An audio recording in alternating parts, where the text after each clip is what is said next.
Hi, Alappuzha എന്ന ടോപ്പിക്കിൽ നിന്ന് 4 ക്വസ്റ്റ്യൻസ് ഇന്ന് ഡിസ്കസ് ചെയ്യാം. ഒന്നാമത്തെ ക്വസ്റ്റ്യൻ, കുട്ടനാട് സ്ഥിതി ചെയ്യുന്ന കായൽ ഏതാണ്? എ. വേമ്പനാട്ട് കായൽ, ബി. അഷ്ടമുടി കായൽ, സി. ശാസ്താംകോട്ട കായൽ, ഡി. പൂക്കോട് കായൽ. ശരിയായ ഉത്തരം ഓപ്ഷൻ എ, വേമ്പനാട്ട് കായൽ. രണ്ടാമത്തെ ക്വസ്റ്റ്യൻ, പുറക്കാട് യുദ്ധം നടന്ന വർഷം ഏതാണ്? എ. 1736, ബി. 1746, സി. 1764, ഡി. 1742. ശരിയായ ഉത്തരം ഓപ്ഷൻ ബി, 1746. മൂന്നാമത്തെ ക്വസ്റ്റ്യൻ, പുന്നപ്ര വയലാർ സമരം നടന്ന വർഷം ഏതാണ്? എ. 1942, ബി. 1948, സി.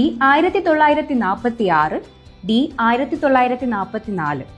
ശരിയായ ഉത്തരം ഓപ്ഷൻ സി, 1946. നാലാമത്തെ ക്വസ്റ്റ്യൻ, നെല്ല് ഗവേഷണ കേന്ദ്രം സ്ഥിതി ചെയ്യുന്നത് എവിടെയാണ്? A. Mavelikkara, B. Kalabur, C. Mankombu, D. Komalapuram. ശരിയായ ഉത്തരം ഓപ്ഷൻ സി, മങ്കൊമ്പ്.